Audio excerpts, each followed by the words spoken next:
បាទធ្វើយ៉ាងម៉េចដើម្បីយកឈ្នះបេះដូង Crush របស់យើងធ្វើយ៉ាងម៉េចដើម្បីយើងអាចយកឈ្នះចិត្ត Crush គុណច្រើន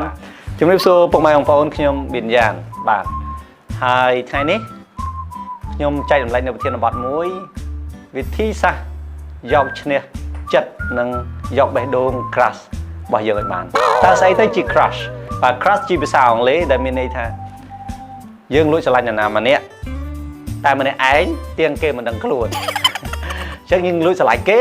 មិនមែនគេលួចស្រឡាញ់យើងទេបាទនឹងហើយជាវិធីហើយ Crush មានពីរប្រភេទ impossible crush ហើយនិង possible crush impossible crush មានន័យថា crush ដែលមិនអាចទៅរួច possible crush ដែលអាចទៅរួចស្អីទៅ impossible crush មិនអាចទៅរួចហ្នឹងគឺយើងលួច crush តារាកូរ៉េ superstar ណា BTS អញ្ចឹងទៅវាអត់ប្រយោជន៍ទេយើងខាត់តែពេលវេលាយើងនេះពីព្រោះសូម្បីតែមុខក៏យើងមិនមានឱកាសបានជួបគេដែរប៉ុន្តែ possible crush គឺ crush ដែលអាចទៅរួចគឺសំដៅទៅលើមនុស្សដែលយើងលួចស្រឡាញ់នៅក្បែរយើងហ្នឹងនៅជិតយើងហ្នឹងគឺអ្នកធ្វើការជាមួយណាអ្នករៀននៅមហាវិទ្យាល័យជាមួយអ្នកនៅក្នុងភូមិយើងអ្នកនៅក្នុងតំបន់យើងណាដែលយើងលួចស្រឡាញ់គេទៀតមិនដឹងខ្លួនតើធ្វើយ៉ាងម៉េចដើម្បីយើងអាចយកឈ្នះបេះដូងគេបានបាទឥឡូវសូមជួបជាមួយម្ចាស់ឧបត្ថម្ភកម្មវិធីបន្តិចសិនត្រឡប់មកវិញខ្ញុំបាទនឹងចែករំលែកអរគុណបាទត្រឡប់មកវិញហើយតើធ្វើយ៉ាងម៉េចដើម្បីយកឈ្នះបេះដូង Crush របស់យើងបានដើម្បីយកឈ្នះចិត្តគាត់បានហ្នឹងគឺយើងត្រូវមានវិធី5យ៉ាងតើវិធី5យ៉ាងហ្នឹងមានអ្វីខ្លះទី1យើងត្រូវតែរៀបរឹកខ្លួនឯងឲ្យល្អសិនបាទធ្វើឲ្យខ្លួនឯងល្អសិនស្អីទៅធ្វើឲ្យខ្លួនឯងឲ្យល្អគឺមានន័យថាបើយើងសិក្សាបើយើងរៀនគឺត្រូវរៀនឲ្យប្រកែបើយើងធ្វើការឲ្យល្អឲ្យមានឡើងឋានៈទូនទីអញ្ចឹងទៅបើយើងរស់នៅគឺយើងត្រូវតែជាមនុស្សដែលចេះសន្សំប្រាក់ជាមនុស្សល្អឲ្យមានគេឈ្មោះល្អអញ្ចឹងទៅថែរក្សាសុខភាពខ្លួនឯងឲ្យល្អកុំឲ្យឈឺបើយើងលួចក្រាស់គេហើយយើងនៅតែឈឺពោះអូយខ្ញុំឈឺអញ្ចឹងសួរថានរណាគេស្រឡាញ់យើងហើយបើយើងក្រាស់គេហើយយើងមិនដែលមុជទឹក3ថ្ងៃបាត់យើងមុជទឹកម្ដងសួរថានរណាគេស្រឡាញ់យើងហ្នឹងហើយទោះបីយើងមានលុយប្រហែលក៏ពិបាកនឹងគេស្រឡាញ់យើងដែរបើយើងមិនដែលមុជទឹក4-5ថ្ងៃអញ្ចឹងយើងត្រូវតែសម្អាតខ្លួនប្រាណឲ្យស្អាតស្លៀកពាក់ឲ្យបានសមរម្យបាទមិនមែនកៅអៅ3-4ថ្ងៃមិនបោកម្ដងទេទៅជួបគេគាត់តែគេឃើញគេមិនធ្វើក្រាស់ទេអាហ្នឹងគេច្រាស់យកតែម្ដងអញ្ចឹងណាអញ្ចឹងយើងធ្វើយ៉ាងម៉េចឲ្យខ្លួនឯងល្អសិនណាវិធីទី1ល្អទាំងរៀនការងារណាសុខភាពការស្លៀកពាក់បានសមរម្យរាងកាយយើងក៏អូបអីចឹងទៅសក់យើងឲ្យសង្ហាអញ្ចឹងទៅណានារីគឺត្រូវហ្នឹងហើយសមរម្យនិយាយមកថាសមរម្យអូខេទី2វិធីទី2គឺយកចិត្តទុកដាក់មិត្តភ័ក្តិរបស់គាត់ឬរបស់នាងមានន័យថាយើងដូចការទូតអញ្ចឹងដូចអ្នកការទូតអញ្ចឹងណាធម្មតាអ្នកការទូតគេមិនដែលនិយាយត្រង់គេមិនដែលប្រាប់ត្រង់ទេគេត្រូវវៀងសិនណាប៉ុន្តែគោលដៅគឺម្នាក់ហ្នឹងហើយអញ្ចឹងយើងយកចិត្តទុកដាក់មិត្តភ័ក្តិគាត់មានថាយើងឲ្យជាកាដូទិញនេះទិញនោះឲ្យគាត់ញ៉ាំណាធ្វើល្អបើសិនជាមិត្តភ័ក្តិគាត់ឆ្លាញ់សភៅយើងទិញសភៅឲ្យអានក្រោយពីយើងយកចិត្តមិត្តភ័ក្តិគាត់បានហើយចាំយើងប្រាប់ថាខ្ញុំលួចឆ្លាញ់ម្នាក់ហ្នឹងលួចឆ្លាញ់មិត្តភ័ក្តិខ្លួនឯងហ្នឹងហើយបន្ទាប់មកទៀតក្រោយពីយើងប្រាប់ហើយយើងនៅតែធ្វើល្អអញ្ចឹងយើងអត់ទាន់សារភាពត្រង់ប្រាប់ Crush possible crush របស់យើងឯង Crush ដែលអាចទៅរួចនៅក្បែរយើងហ្នឹងទេគឺយើង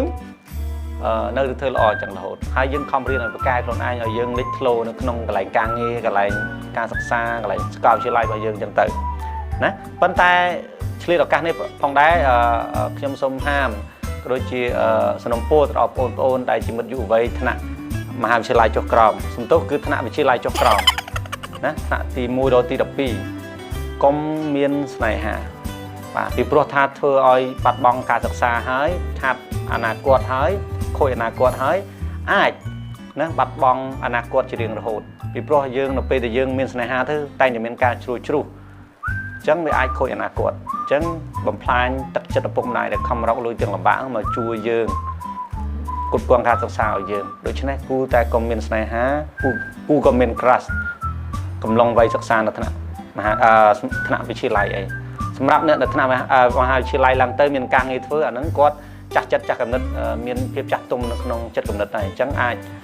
ប្រឡូកបានបាទអាហ្នឹងណាជាសំណពររបស់ខ្ញុំទេបាទ ត្រង់អ្នកទាំងគ្នាយកមិនយកអានឹងក៏ជាសិទ្ធិរបស់អ្នកទាំងគ្នាដែរពីព្រោះខ្ញុំគិតថាឪពុកម្ដាយរកលុយលំបាកណាស់ទ្រាំឲ្យយើងបានរៀនសូត្រអញ្ចឹងយើងត្រូវប្រឹងរៀនបានចប់វិទ្យាល័យសិនទៅហើយចូលមហាវិទ្យាល័យយើងមានការងារធ្វើឲ្យខ្លួនឯងអានឹងយើងគួរតែចាប់ផ្ដើមមានស្នេហាហើយអាចចាប់ផ្ដើមមាន crush បានហើយពីព្រោះ crush ខ្លះធ្វើឲ្យយើងមកវិញមកវាន់ផ្លេចការសិក្សាផ្លេចបាយផ្លេចទឹកតែម្ដងអញ្ចឹងណាបាទឥឡូវចូលដល់វិធីទី3ធ្វើយ៉ាងម៉េចយកបេះដូង crush របស់យើងឲ្យបានគឺយើងចាប់ផ្ដើមសារភាពប្រាប់គេត្រង់មកថាខ្ញុំស្រឡាញ់ហ្នឹងអញ្ចឹងណាបាទយើងអាចសារភាពតាមឆាតតាម message អូខេឬក៏ជាសម្បត្តិសម័យមុនគឺគេសរសេរសម្បត្តិបាទសារភាពទៅអាចមានចម្លើយពីរ yes ឬក៏ no អូខេឬក៏មិនអូខេអញ្ចឹងណាបើសិនជាអូខេមានន័យថាយើងយកឈ្នះបេះដូងគាត់បានតែបើសិនជាអត់អូខេអញ្ចឹងគាត់អាចនឹងស្អប់យើងគាត់អាចនឹងមិនមាត់រកយើងគាត់អាចនឹងមើងងាយយើងគាត់អាចនឹងខ្ពើមយើងណាហ្នឹងហើយគាត់អាចថាមិនទាន់ឆ្លើយភ្លាមហ្នឹងអាចមានអញ្ចឹងក្នុងករណីដែលគាត់ស្អប់យើងខ្ពើមយើងព្យាយាមធ្វើបន្តិចទៀតទៅបាទព្យាយាមធ្វើបន្តិចទៀតទៅតែបើសិនជាស្រាប់តែយើងធ្វើហើយគាត់មានសង្សារហើយគាត់មានមិត្តប្រុសមិត្តស្រីហើយយើងគូកុំព្យាយាមបំបែកបាក់គេអីគឺយើងបំភ្លេចចោលទៅចាត់ទុកថាមិនមែនជានិស្ស័យមួយគ្នាយើងមាននិស្ស័យត្រឹមស្គាល់គ្នាប៉ុន្តែមិនមែនជានិស្ស័យរស់នៅជាមួយគ្នាជាម្ចាស់បេះដូងក្នុងមួយជីវិតនោះទេអញ្ចឹងយើងត្រូវទទួលស្គាល់ការពិតតាមច្បាប់ធម្មជាតិបាទប៉ុន្តែសម្រាប់អ្នកដែលមិនទាន់មានគឺយើងអាចព្យាយាមទៀតហ្នឹងហើយអាចព្យាយាមបន្តិចទៀតពីព្រោះមនុស្សស្រីខ្លះឬក៏មនុស្សប្រុសខ្លះគាត់មានវិបត្តិស្នេហាឬក៏គាត់ធ្លាប់បរាជ័យរឿងស្នេហាអញ្ចឹងគាត់រៀងខ្លាចទទួលយកអ្នកថ្មីដែរអញ្ចឹងគាត់ប្រកាសនិយាយថាខ្ញុំមានហើយខ្ញុំមានអ្នកស្រឡាញ់ហើយតាមពិតជួនកាលគាត់អត់មានទេអញ្ចឹងវិធីដែលធ្វើឲ្យស្គាល់ហ្នឹងគឺយើងស៊ើបសួរមិត្តភក្តិគាត់ទៅធម្មតាតែមិត្តភក្តិគាត់នៅជាមួយគាត់ហើយគាត់តែងតែប្រាប់ហើយបើសិនគាត់មានមិនមានហ្នឹងណាអាហ្នឹងវិធីទី3ចូលដល់វិធីទី4គឺយើងយកចិត្តផ្ដាក់គ្រួសារគាត់ធម្មតាឯងតែកាលណាយើងស្រឡាញ់អ្នកណាម្នាក់យើងត្រូវព្យាយាមធ្វើម៉េចស៊ើបស្គាល់គ្រួសារគេស្គាល់ម៉ាក់ប៉ាគេអាហ្នឹងជាចំណុចសំខាន់ណាអាហ្នឹងគេហៅថាមិនមែនហត់ទឹកសម្លឹងកាយទេប៉ុន្តែដើម្បីយកចិត្តកូនស្រីគាត់យើងត្រូវតែយកចិត្តម្ដាយគាត់ឪពុកគាត់សិនដើម្បីឲ្យគាត់ស្រឡាញ់យើងជួយចិត្តយើងឲ្យគាត់ចាប់ដើមឪពុកម្ដាយគាត់បងប្អូនគាត់នឹងលើកទៅសើពីយើងថាអូមនុស្សនេះល្អអញ្ចេះមនុស្សនឹងល្អអញ្ចេះអញ្ចឹងដល់ពេលហ្នឹងគឺយើងអាចយកឈ្នះបេះដូងគាត់បានដែរបាទបើយើងចង់ដណ្ដឹងគាត់ឬក៏ចូលស្ដីដណ្ដឹងគាត់រៀបការមួយគាត់ក៏ឪពុកម្ដាយគាត់ព្រមទៀតចំណុចទី5បាទទី5សំខាន់ណាស់ទី5អាហ្នឹងគឺសម្ងាត់តែម្ដងអូខេចំណុចទី5ហ្នឹងគឺបើសិនជាអ្នកទាំងអស់គ្នាពិបាកយកឈ្នះចិត្តក្រាស់ទេមកជួបជាមួយខ្ញុំជួបជាមួយខ្ញុំផ្ទាល់ណាហ្នឹងហើយខ្ញុំមានសេវាកម្មដើម្បីយកឈ្នះបេះដូងក្រាស់ឲ្យបានហើយធានាថាមិនយកលុយទេបើសិនជាអត់យកឈ្នះបេះដូងនឹងឲ្យបានបើយកឈ្នះបានគឺខ្ញុំយកថវិកាបាទព្រោះសំខាន់ណាស់យកឈ្នះមនុស្សដែលយើងស្រឡាញ់ក្នុងបេះដូងរបស់យើងអាហ្នឹងចំណុចទី5ហ្នឹងគឺសម្ងាត់អូខេអញ្ចឹងមកជួបមួយខ្ញុំទាំងអស់គ្នាណាអាចណាត់ជួបគ្នាទៅ2នាក់ហើយក្នុងរំលងការកូវីដនេះគឺយើងអាចពាក់ម៉ាស់ការពារអញ្ចឹងទៅនៅឆ្ងាយគ្នាកុំលាតគ្នាណាអូខេអរគុណច្រើនសម្រាប់តាមដានសូមជួយ like និង share ទាំងអស់គ្នា